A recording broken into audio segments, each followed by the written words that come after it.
Ssempa ayambalidde Bobiwine olw'oluyimba olupya olwa Tuliyambala engule.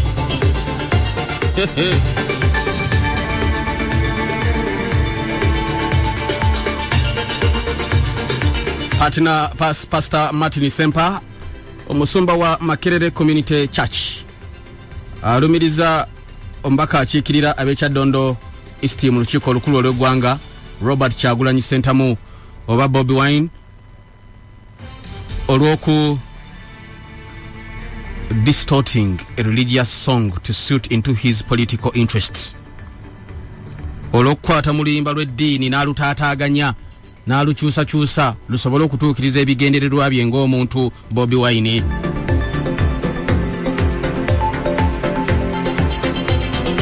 Bobiwine mu kiro ekikeseza olunaku ekyakeseza ennaku z'omwezi nga lumu yafulumizza oluyimba luno olwa engule, Tuliyambala engule. Pastor Martin Ssempa n'agamba nti kino oluyimba luno bwalutunulira n'ebirimu byonna ona addidde oluyimba lw'abalokole n'aluzanyiramu n'akatagga bukatazzi. Mu bigambo bye ng'asinzira ku mukutu ogwa Twitter account agambye nti let Bobiwine compose new political songs for his campaign. I refuse to participate in the distortion and mutilation of our collective balokole heritage for Bobiwine political campaigns. Oh. Zo.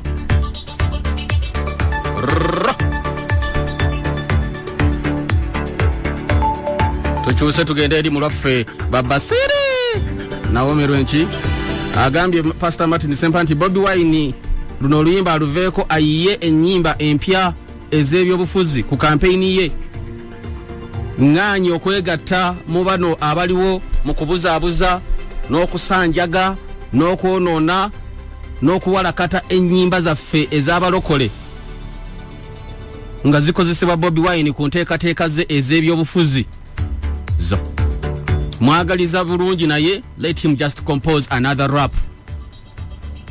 Addemu ayiye rap endala suitable for the battle, oluyimba olulala olusobola okujja mu mbeera ey'olutalo. Naye oluyimba lwaffe olw'abalokole Tuliyambala engule, Tuliyambala engule aluveeko. Oluyimba luno Bobiwine tali yekka yadde yakulembedde lufuuse ensonga olwaleero ku social media.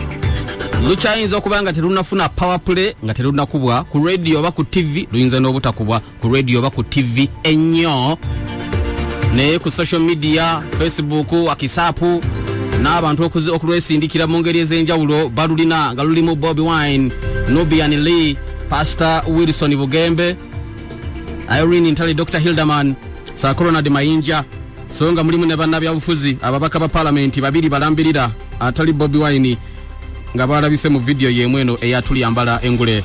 Asmani basalira owebujiri ya mukwaba abali mu video eno ng'etandika, saako ne Paul Mwiru naye mwali mu video eno.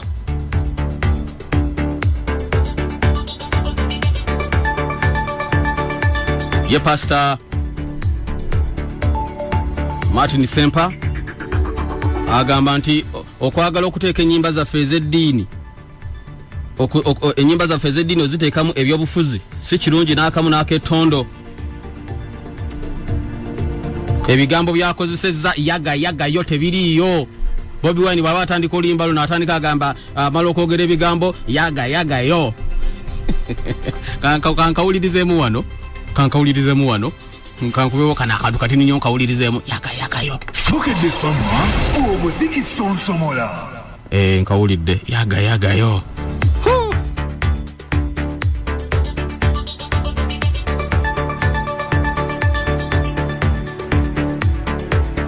Kale Pastor Ssempa agamba ono ayiye ennyimba endala ezitali nakakwate konna ku mbeera ya ddiini.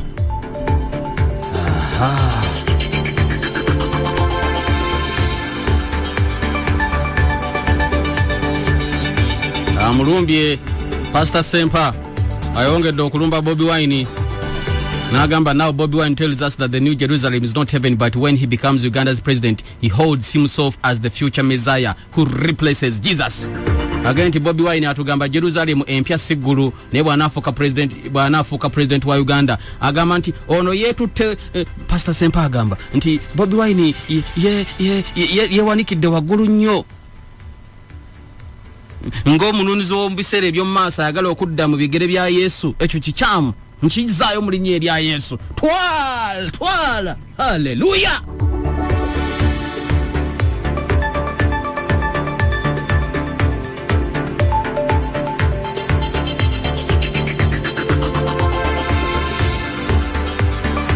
Pastor Martin Ssempa oluwandiise ebigambo ebyo ku Twitter ayaniriziddwa n'emizinga egikira egyakuba Saddam Hussein ku social media kyebamukola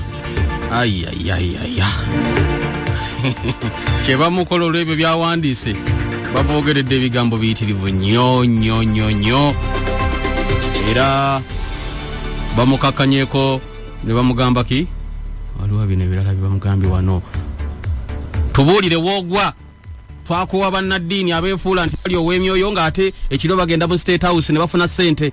Ono omu ku basomye ebyo bawandiise bamuyita Kefas Rogers Sendawula.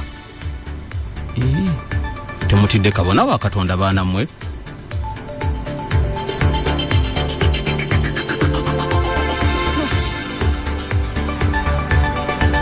Waliwo ate omulala bamuyita Brian agamba gwe ku Kyagulanyi naye bw'oba oyagala fulumya oluyimba lwo olutaputeega bw'oyagala.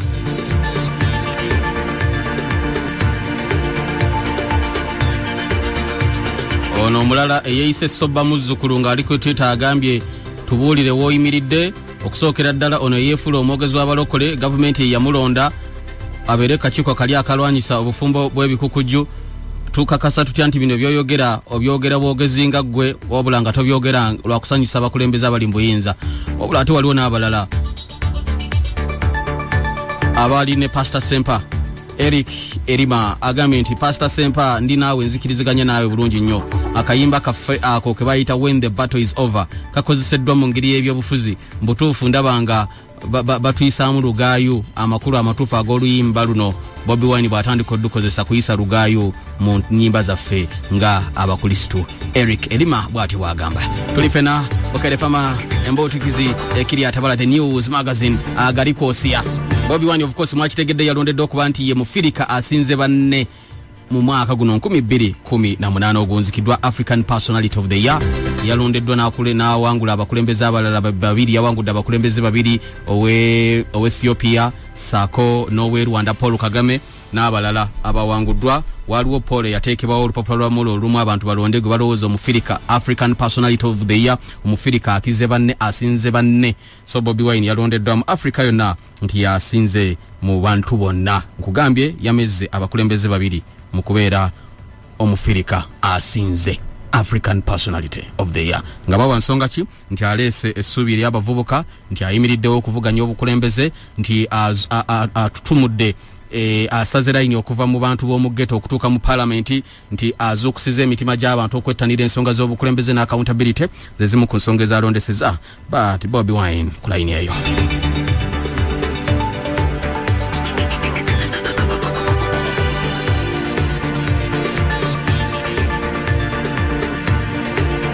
Wetuliye erigo munanga awuliriza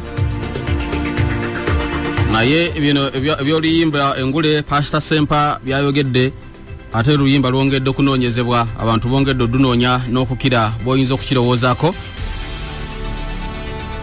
Kakati bwe kiba kiriwo ekityo katukole bwe tuti. Ago gabadde agali kwotya nga gakutuusiddwako Premier Recruitment Limited emukulu Paleria Group of Companies enoonya abakyala abali wakati w'emyaka 21 na 38 nga basobola okwogera oluzungu ng'era bali agadde okukolera emitala w'amayanja. Okumanya ebisingawo tukubire ku 07755500 oba tusange ku Crane Chambers omwaliro ogusooka omulyango ba Kampala Road mu maaso ga City Square. Twakakasibwa Ministry ya Labour, Gender and Social Development ku license number 152 era tuli ba member ba Uganda Association of External Recruitment Agencies. Premier Recruitment, uniting talent with opportunity.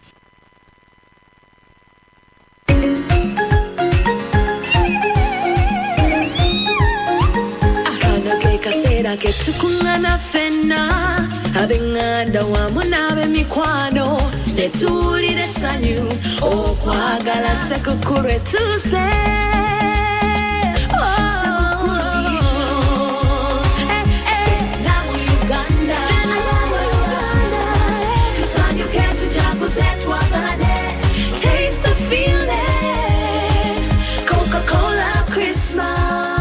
Bunyama sanyu gennaku enkulu mu Uganda wonna ne Coca-Cola Christmas eno tukwagaliza Christmas ennungi okuva mu Coca-Cola.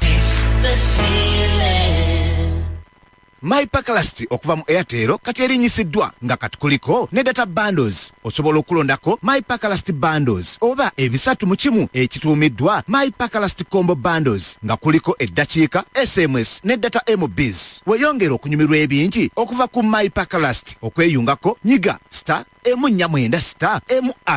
Airtel, the smartphone network. Nzo musawo musuuse nkwete eddagala bayita kalaso kukoliroko mu abaami abatatambula bulungi. Lino eddagala ligenda okutereeza paka lwolifa. Eddagala lino enkozesa yaalyo yeeno olinywa lyokya litambulira mu musaayi olinywa kiro saawa emu lijja kutuyanya ojja kufuuyisa ng'ofuluma ebikyafu byonna ebyali byazibikira emisuwa gyo mu ssaawa 11 liba limaze okubuna. Mu abasajja awo wali waaka ate mu abakyala lino lye bayita watermelon mu ssaawa 3 oba omaze okutereera ate gwatawanyizibwa amannyo erinnyo likuluma lirimu ebituli buzibu ki bw'olina ku linnyo gwalisa sayidi emu jangu na kyakulya kyo olumala okujjanya bawulire sayidi eri gy'obadde toliisa gwanywa ekyokyo oba ekinyogoga ng'amannyo gasanyalala gwe jangu na kyakunywa oba ice tusangibwa wakaliga wakyengulwa bumotero enamba y'essimu 0754399773 Kalaso Herbal Tooth Product lisinganibwa amafamasi gonna naawe ayagala akamu akamu oba omusuubuzi tukwaniriza ku ddwaliro lyaffe wano ewakaliga.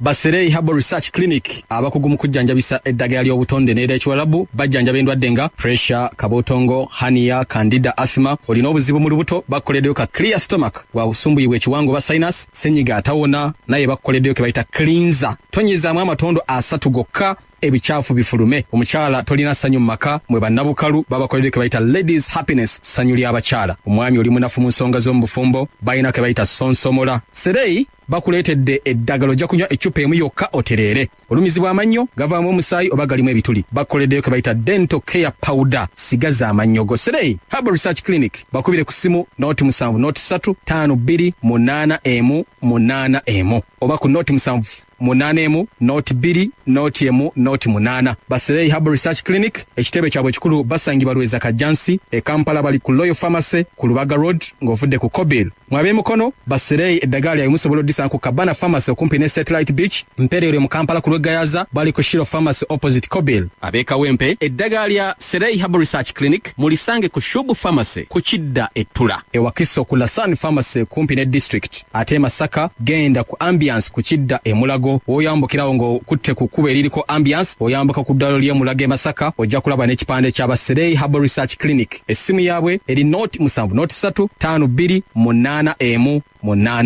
oba 07-8M-2-1-8. Beba Serei Herbal Research Clinic wano Lweza Kajansi. Oli mu programu ekiri atabaala ne Coca-Cola. Taste the feeling.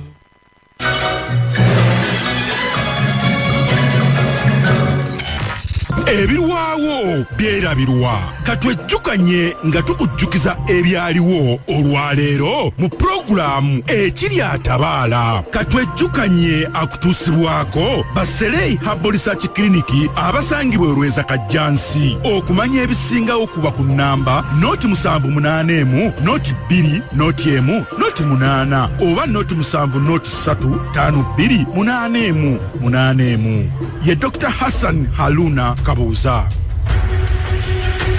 Naku z'omwezi ezo 2 January omwaka 2019 mu 1970 simanyi bwe wali ng'ennaku z'omwezi 2 January 1971 tugenda mu ggwanga lya Scotland eyo Bungereza. Olunaku luno abantu 66 abawagizi b'omupiira be baafa oluvannyuma lw'okulwanagana okwabalukawo wakati w'abawagizi aba Celtic United ne Rangers ku kisaawe ekiyitibwa Ibrox Park Stadium mu kibuga Glasgow kya ggwanga mu kitundu eky'e Scotland e Bungereza. Kigambibwa nti ekikangaba kino kyagwawo oluvannyuma lw'ekisenge ekyali kikugira ekyawula wakati w'abawagizi we batudde n'ekisaawe okugwa olw'akacyankala n'akaliwo ng'abawagizi balwana gye byaggwera ebikumi n'ebikumi by'abawagizi ne batandika okudduka nga beegoba balwanagana gye byaggwera 66 ne bafiira mu kisaawe. Guno gwe mwendo gw'abantu ogukyasinze okubeera omungi okufiira mu kisaawe mu ggwanga erya Scotland ebungereza. Katwejjukanye abadde akutuusibwako Baserei Herbal Research Clinic abasangibwa Erweza Kajjansi okumanya ebisingawo kuba ku nnamba noti 781 noti 2 noti 1 noti 8 oba noti 7 noti 3 5 2 8 ye Dr. Hassan Haluna Kabuza.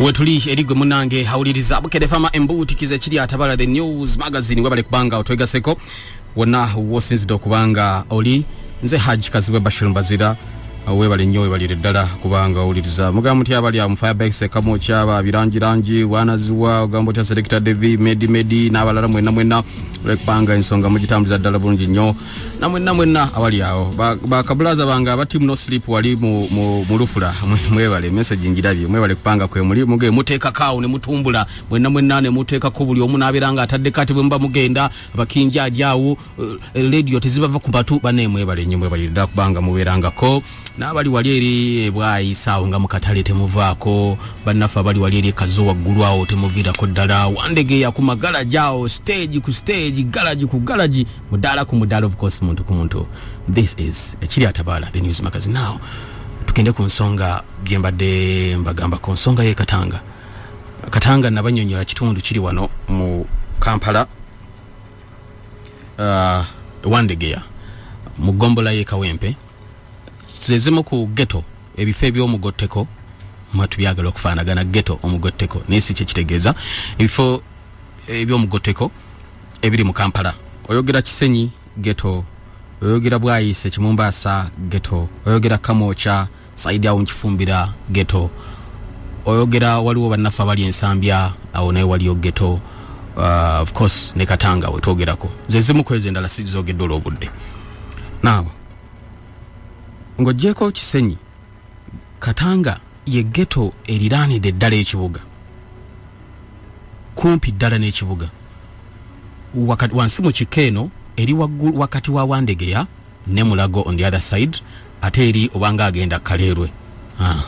So ye Katanga eno gitwogerako eri abantu abali mu mitwalo n'emitwalo abakadde abavubuka abato ne boyinza twala nti bakuze. Ensonga lwaki twogera ku kino nti omwaka ogwedde mwawulira nga guggwako ebintu byali bingi bagenda kusenda abantu omu Katanga bagenda basenda n'ebirala bingi nengendayo nenjogerako nabo nempuliriza ensonga zaabwe. Last week balina meeting endala ku nsonga zezimu ezawano ebyali mu meeting bingi era tugenda kubanga tubifuna nga tunaba kutuuka eyo mu meeting. Okugenda kwange eno mu Katanga mba nali nyina omuntu nagendayo ku Saturday kawungezi kumanya batuuze biki ebiriwo ku luno meeting yatula mu Busia zone wa muganda wange Sekajja chairman wa Busia so luli twasooka wa mwami Bagonza chairman wa Kimwanyi ne yonna ye Katanga era ojja kwesanga toli acrossinga na jeno awulirize bibera mu lukiiko kale bwe ngende eno nga sinaba kutuuka mu lukiiko nali nasooka kwogerako n'abatuuze mpulirize ensonga zaabwe. Bangamba kino bangamba kiri bigambo nga bingi buli omu ayina ennaku ye wona akugamba kino oli akugamba kiri mba ndyawo na nyina abavubuka benjogeddeko nabo ngenda okulaba nga wajjawo omusajja mukulu tuli awo tujumya nga nengerera eri ayambadde jaketi myufu akutte n'ekitabo omusajja mukulu omutwe gulimu envi Katanga ndina abavubuka wano nga ku kisaawe abamanyi okatanga manyi tulinga ku kisaawe tunyumyamu bambula banga president kakati ensonga za fefe tumanyi tunaddukira mugaga agenda kututwala nti mugaga kiba muyita mulangira naye tuli wano batuzalidde wano tetumanyi walala wakulaga walala babola bangamba president fe tusambira wano omupiira tetumanyi kisaawe kyaffe nakyo bakigula bandi awo ngenda okulengera muzeeyi aveeri mu lukiiko olwali lunaatera okutandika nampita omuwulira ajja akumba nakuba saluti akubye saluti yawe asembedde yegwa wuyo saiso kulaba wali olabika oli mulwanyi wa Ssematalo nyo amu sergeant soko jonyumize yono sergeant sokote deno osoko sergeant yona ngamba nti yomu kubazirwanako abeerawo mu Katanga yasoka kuba saluti nga zo saluti nezikaba baana bali bamungambyeko abavubuka be nali nnyumyako nabo nga boogedde ku musajja omu kubasooka wano Katanga nga tudde ebbali Sergeant Waswa saluti ngirabo ogikuba mu ngeri ya Kimerika nannyongera endala nakuba endala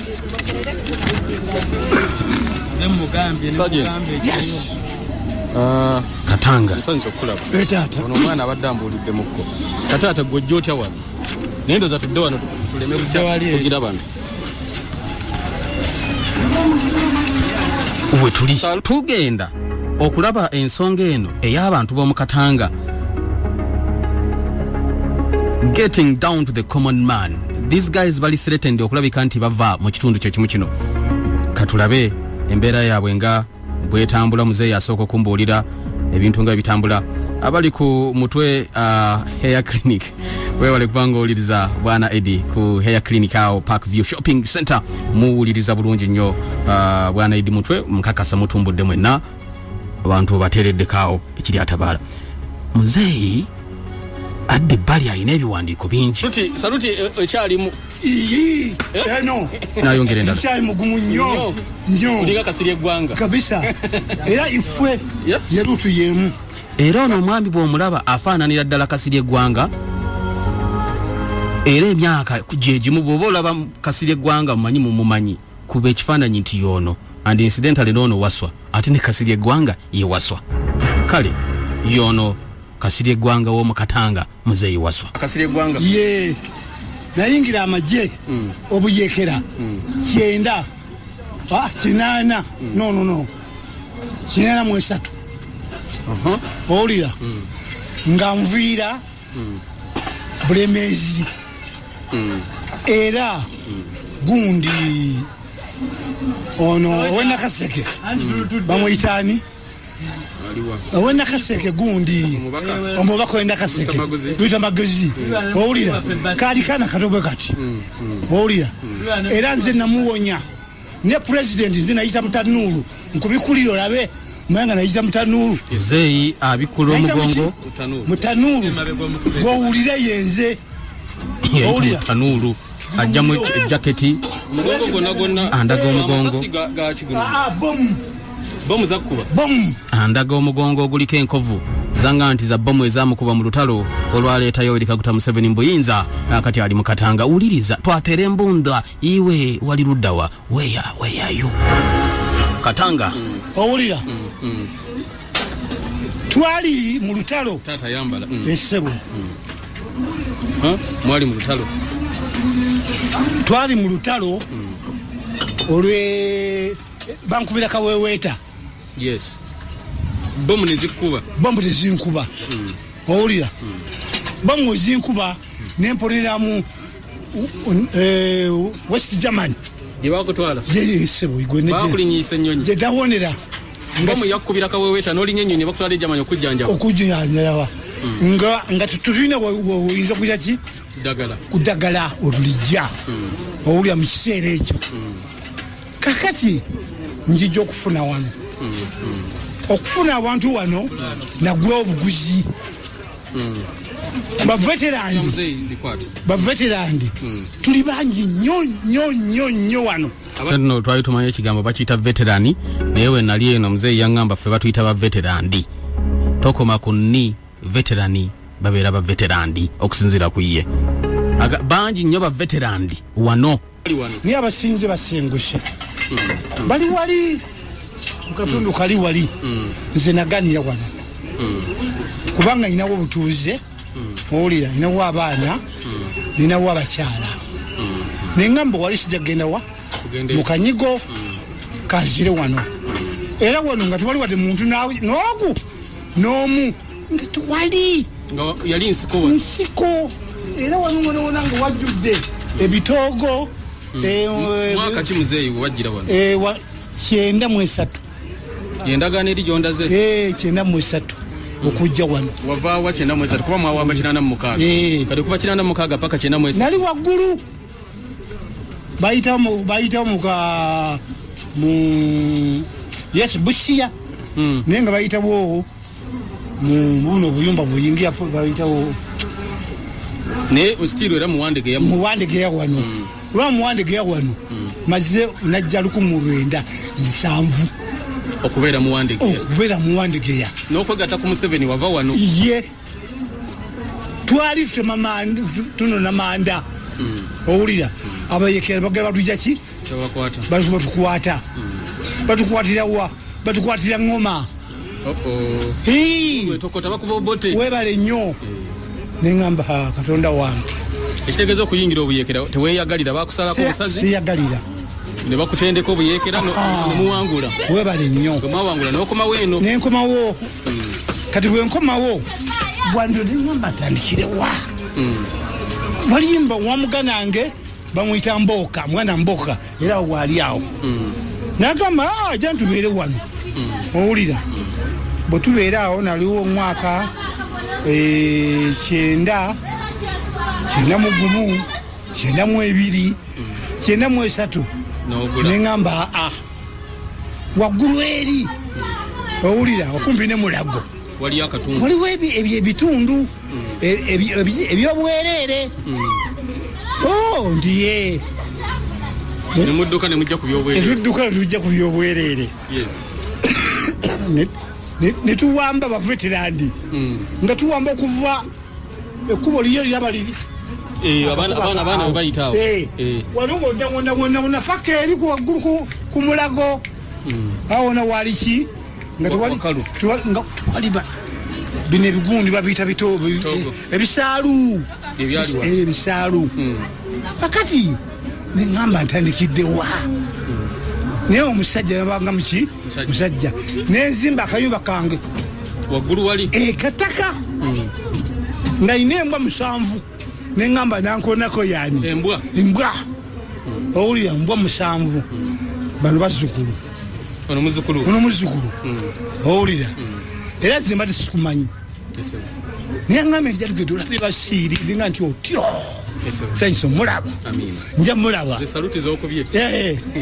kubanga ejjo wanyumiriza ebyomusezi emboozi eyo njagala nnyo teri mboozi gwe njagala nga yabashiiri era nokubatuvale nze nsooka okubeerayo noŋŋamba serembeka nti mutwalo guguno nga nguwa mbaziira mukama kuwe omukisa kakati ŋŋenda ku nsonga enkulu ennyo awo muzeeyi nadda ku mulamwa abaddeko mu bulango katuveeko mu bulango naffe muzeeyi ngeri gyazze ku mulamwa nsonga ya Katanga ono veterandi agenda kubuulira agamba agenda okumujja wano e Katanga nga mwana wa mwana ye omusajja gwe bayita Walugembe amaliridde yiika 13 n'ogattako 2 azisende essaawa yonna oluvannyuma lw'okukola ennongoseza mu tteeka lya Excise Duty Act gavumenti ya Uganda etwala omukisa guno okutegeeza bannayuganda bonna nti omusolo ku mobile money gukendeezeddwa omusolo guno gujja kuba kukuggyayo ssente kwokka ku butundutundu 5 ku buli 100 okugeza bw'oba oggyayo siringisi emitwalo 10 ojja kuggibwako omusolo gwa siringisi 5 tewakyali musolo gwo kuggibwako ng'osindika ssente nga bakuweereza ssente ng'oteekayo ssente oba ng'osasula ebisale okumanya ebisingawo tukubire ku simu ku nnamba noti etali yakusasulirwa oba tukyalire ku mutimbagano gwaffe www.airtel.co.ug